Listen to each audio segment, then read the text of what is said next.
pengguna sosmed di Indonesia itu sama dengan jumlah Pemilih milenial mendominasi hak suara dalam pilkada serentak di Sulawesi Selatan, Sulsel, pada 27 November 2024 mendatang. Tercatat, jumlah pemilih milenial mencapai 2.216.004 orang. Melihat besarnya jumlah pemilih muda, Komisi Pemilihan Umum, KPU, Sulsel mengajak para pemilih pemula menjadi agen perubahan pada pilkada serentak kali ini. KPU berharap pemilih milenial dapat menolak tegas segala bentuk politik uang atau money politics. Komisioner KPU Sulsel, Hasridin Husain, menegaskan bahwa menolak politik uang adalah langkah utama yang harus diambil.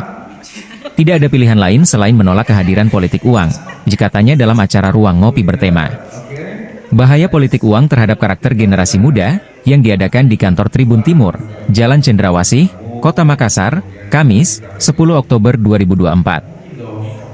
Hasridin mendorong masyarakat untuk berani melaporkan praktik politik uang kepada Badan Pengawas Pemilu, Bawaslu, jika melihat atau mengalami kejadian tersebut. Jika melihat politik uang di depan umum, jangan takut untuk melaporkannya ke Bawaslu, ujarnya. Ia juga menekankan bahwa pelapor dapat meminta pendampingan kepada pihak berwenang seperti KPU. Datang saja ke KPU atau laporkan ke Panitia Pemilihan Kecamatan, PPK, di kantor kecamatan atau kantor pengawas. Identitas pelapor pasti dirahasiakan dan pelapor akan mendapatkan pengamanan saat dimintai keterangan, ditambahnya. Menangani atau solusi dalam penanganan suara yang digelembungkan ya. Sekarang gini, bahasa saya menulis angka 4, baru saya sebut 9, itu ribut loh. Ya kan? Jadi kalau dikatakan mau curang, saya jujur bukan berarti saya orang KPU saya mengatakan ini ya, enggak. Kira-kira curangnya di mana gitu. Sementara jelas nih clearing barang-barang loh dari bawah sampai ke atas.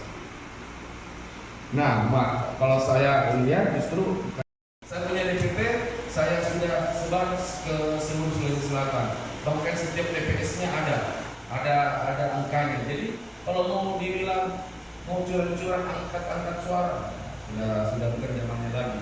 Dan terus bagaimana digitalisasi? Digitalisasi KPU RI dalam hal ini Pusdatin itu memacu terus digitalisasi. Kami selalu berkomitmen untuk mengupdate. Download Tribun X sekarang, menghadirkan lokal menjadi Indonesia.